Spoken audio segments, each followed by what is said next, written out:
Го гледате дневникот на К1 телевизија. По најавата за настаните на денот започнуваме веднаш. Останете со нас. 69 годишен велишанец почине изведувајќи градежни работи при патот Скеле. Се запали автомобил во движење кај железничката станица во Велес. Возачот е неповреден.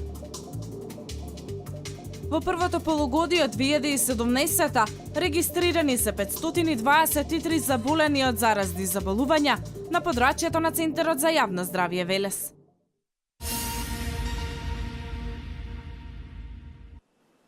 Шеесет годишен маж од Велес почина утрово откако изведувајќи градежни работи паднал од скела. Тој работел на куќа на улица Петре Милевски, број 11. Од здобиените повреди починал на местото на настанот, информираше денеска СВР Велес. По властување од основното јавно обвинителство Велес, увид на местото на настанот изврши екипа на СВР Велес.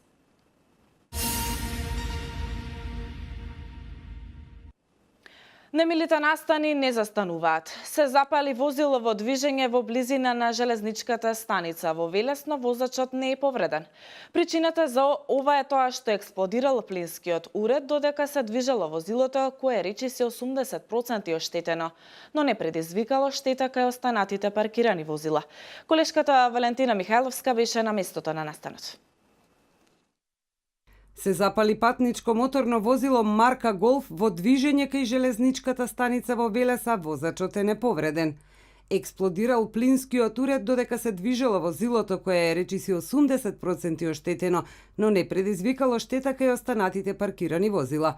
Со брзата интервенција на територијалната противпожарна единица, пожарот е локализиран и е избегната поголема штета. Стаса на лице место и одма со 3 млаза и со пенило вршеа угашување и ладење на самото возило, каде што плинот малку е ризичен при гасењето, значи чим е полн резерварот, имало проблем и сите тукаш очевидци што беа кажаа дека имало прво уз воžњата експлозија и дошло до запалување.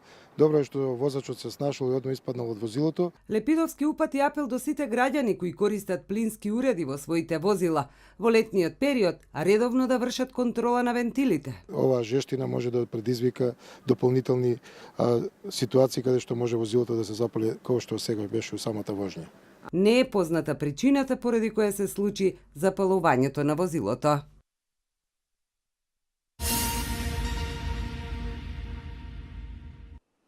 Во текот на викендот од страна на полициската станица Велес превземени се засилени контроли према возачите на мопеди и моторциклисти, при што се констатирани вкупно 60 прекршоци, од кои најчест прекршок е наносење на заштитен шлем за кој е предвидено глоба во износ од 50 евра, како и управување без возачка дозвола. Полициската станица за безбедност на патиштата и сообраќајот Велес во изминатиот викенд презема засилени контроли во однос на возачите на мопеди и моторцикли и констатираше вкупно 60 прекршоци, информира портпаролот на СВР Велес Веролјуб Додевски. Најчест прекршок е неносење заштитен шлем, за што е предвидена глоба во износ од 50 евра, како и управување без возачка дозвола. Констатирани се 3 прекршоци против возачи кои управувале моторно возило под дејство на алкохол.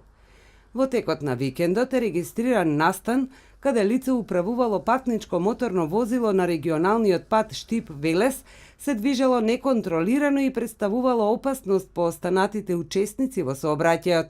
Возачот се обидел да ја избегне полицијата која се обидела да го запре и се дал во бегство, но било пресретнато од страна на полициските службеници, при што било констатирано дека возилото го управувал под дејство на алкохол, а возачот немал положено додека возилото било нерегистрирано. Истиот е исклучен од сообраќај со цел да не ги доведува во опасност останатите учесници во сообраќајот.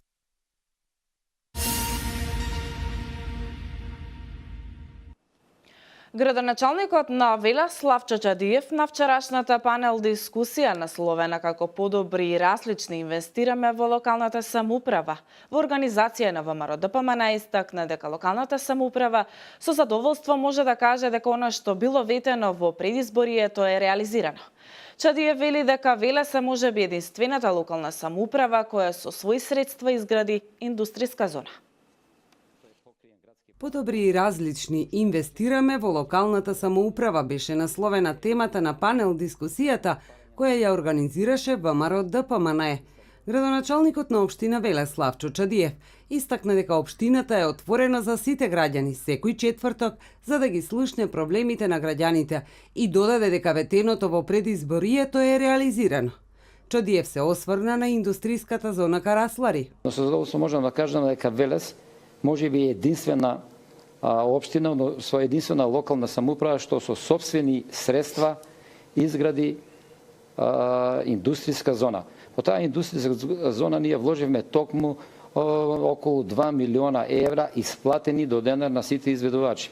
Токму на таа индустријска зона кај што никој не веруваше, а долго години се говореше во Велес во близината на населеното место Каласлари, некогашните власти промовираа шведски села, промовираа се и се што потрошија грдни пари, меѓутоа не успеа тоа да го направат.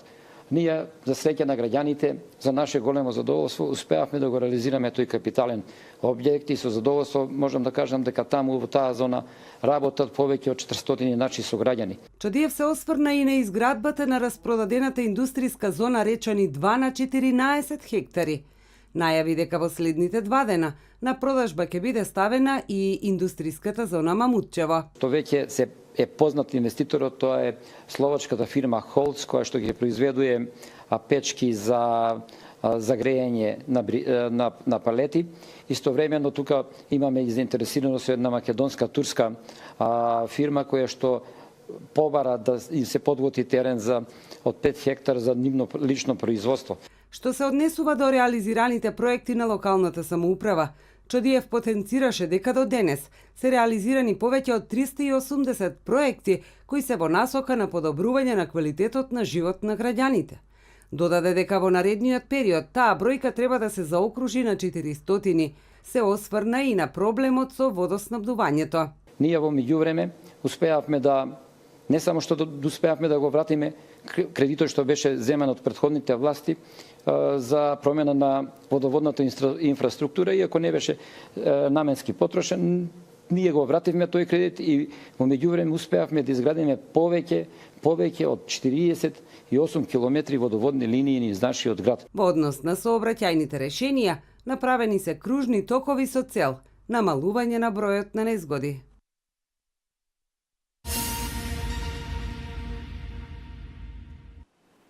Во првото полугодие од 2017 година регистрирани се 523 заболени од заразни заболувања, информираше доктор Билјана Трајкова од Центарот за јавно здравје Велес.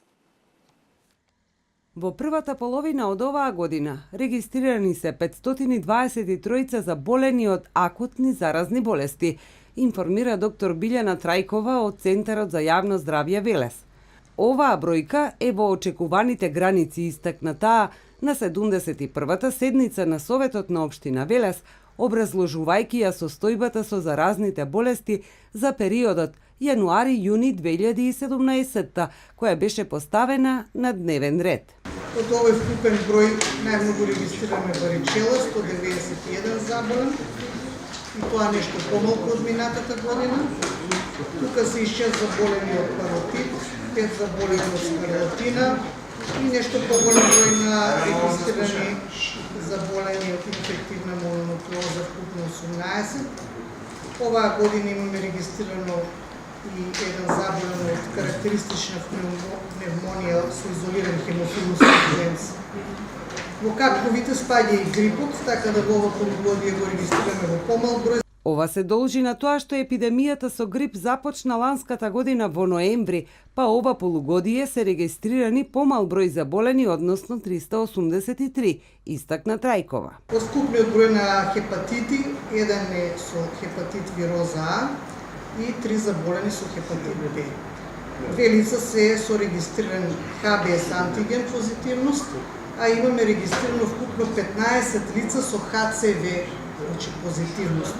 Тоа е голема бројка, меѓутоа се должи на тоа што оваа година беа испитани лицата кои одат на диализа за присуство на ХЦВ вирусот, така да сите регистрирани позитивни се од лица кои одат на диализа. Трајкова потенцира дека епидемиолошката состојба повремено била критична, но воглавно под контрола.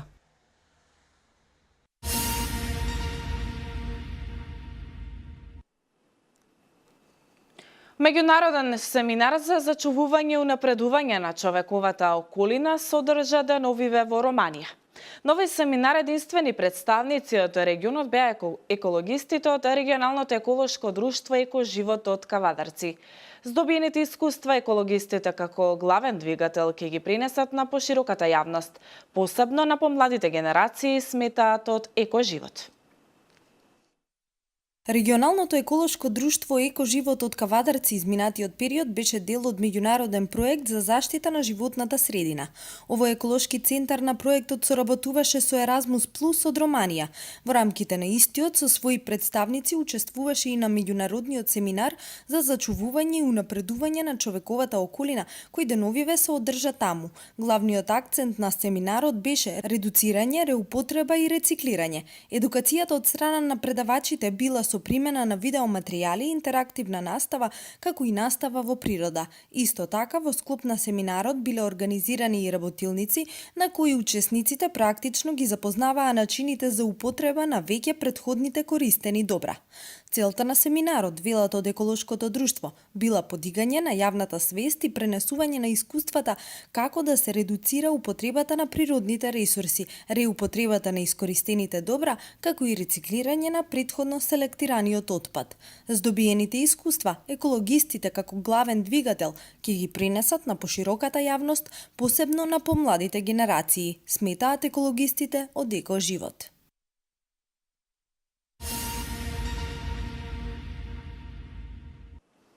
Докторот по спортска медицина Бошко Илиев од Кавадарци го реализираше својот 51 маратон во пливање на езерото Манто во општина Конча кај Радовиш. Исплива 6 километри за 2 часа и 42 минути. Докторот Илиев досега има испливано официјални 267 километри, а неофицијално со тренинзи неколку илјади километри. Има освоено 11 медали за маратонско пливање. 2 часа и 42 минути му беа потребни на докторот по спортска медицина Бошко Илиев од Кавадарци, на јавноста познат и како маратонски пливач, да ја исплива стазата од 6 километри на езерото Манто во општина Конче кај Радовиш. Со ова Илиев го реализираше својот 51 маратон во пливање и ја продолжи својата желба и пасија, пливањето да биде промовирано како еден од најздравите спортови, но и да се промовираат најубавите езера во Македонија, каде може да се одржуваат вакви спортски манифестации. Па се чувствувам одлично, вообичаено, нормално малку и напрегнато секогаш од самиот настан. Водата гледам е мирна, езерото е прекрасно, мислам дека нема да има проблеми. Релацијата си одредив самиот, околу 6 км ќе биде, значи ќе одиме до браната, па после по другиот крај таму до сатот и назад негде над 2 часа, 2 часа и 20 минути одлика. Планирам да стигнам. За Илиев ова е пети маратон летово. Пред неколку дена тој пливаше 9 километри на реката Сава во Србија. Вообичаено за вакви потфати, маратонецот имаше придружба од неколкумина вочамец, меѓу кои и негов колега доктор. Целта ми е да промовирам секоја година барем по едно наше природно и вешко езеро.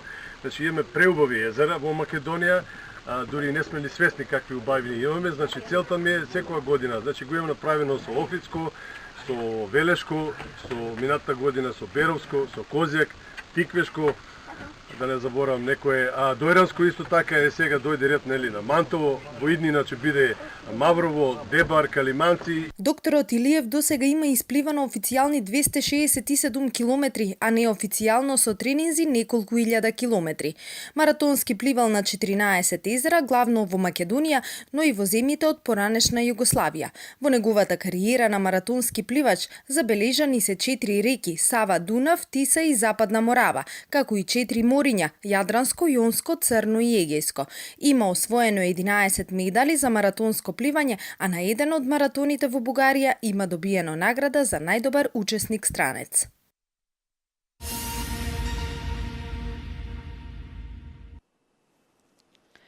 Македонија во мај годинава вкупно потрошила 549.074 мегават часови електрична енергија, 4.120 милиони нормални метри кубни природен газ, 442.930 тони јаглен и 85.513 тони нафтени продукти.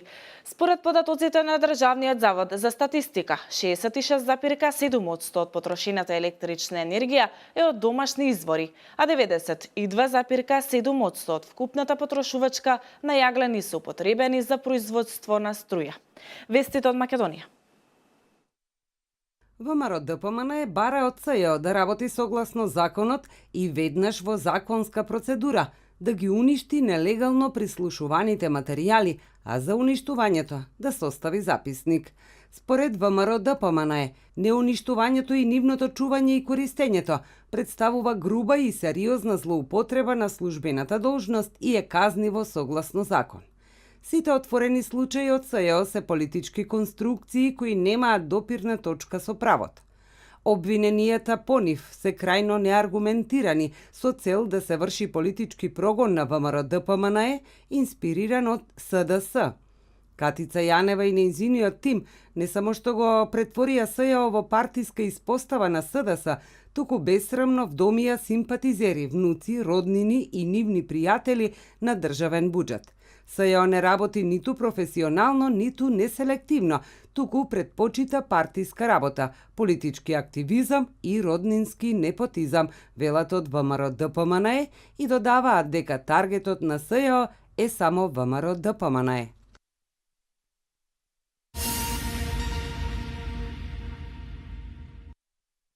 Одбиени се жалбите на СЈО и на обвинетите, меѓу кои и поранешната министерка за култура Елизавета Канчевска-Милевска и уште две лица за определените мерки за предпазливост, изречени од Кривичниот суд во случајот тендери, соопшти Апелацискиот суд Скопје.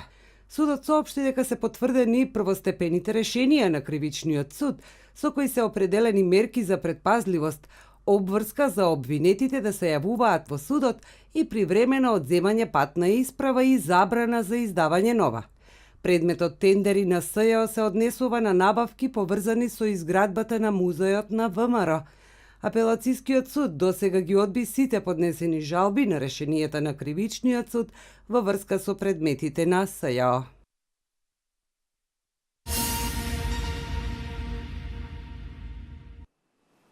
Ватикан почна да ги исклучува некои од најпознатите фонтани поради сушата во многу делови од Италија.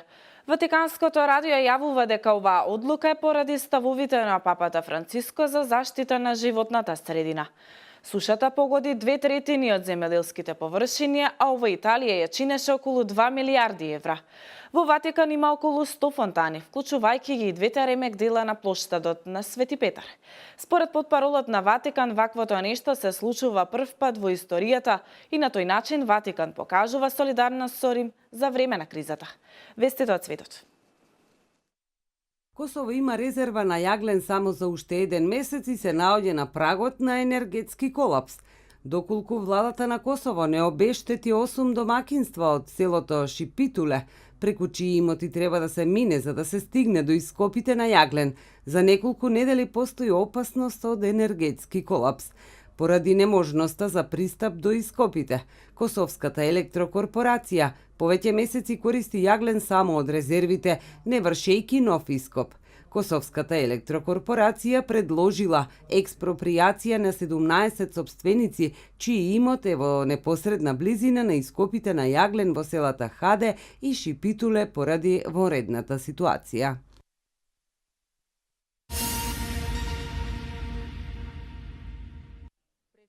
Незадоволен од својот статус во администрацијата на председателот Доналд Трамп и мешањето на Белата куќа во работењето на Стейт Департментот, американскиот државен секретар Рекс Тилерсон до крајот на годинава би можел да поднесе оставка, тврди Newsweek.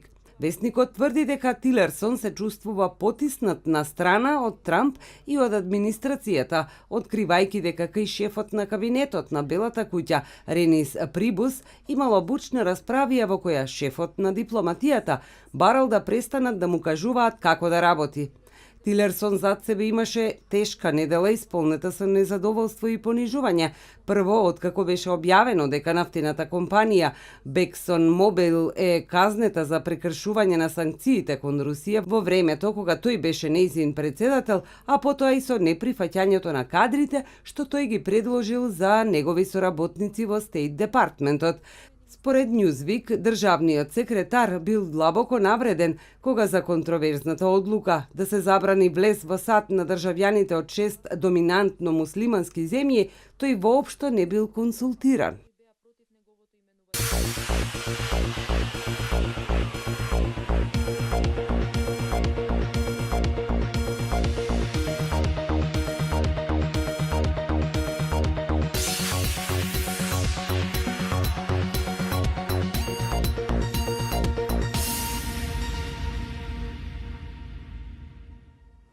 Денеска имавме сончево и топло време со мала до умерена локална облачност. Конкретно на денот ќе има услови за ретка појава на краткотраен дожд и грмежи. Минималните температури се движеа од 14 до 22 степени, а максималните во интервал од 33 до 40 степен. УВ индексот изнесува 9. Со информацијата за временската прогноза го завршуваме дневникот. Ви благодарам на вниманието и пријатно.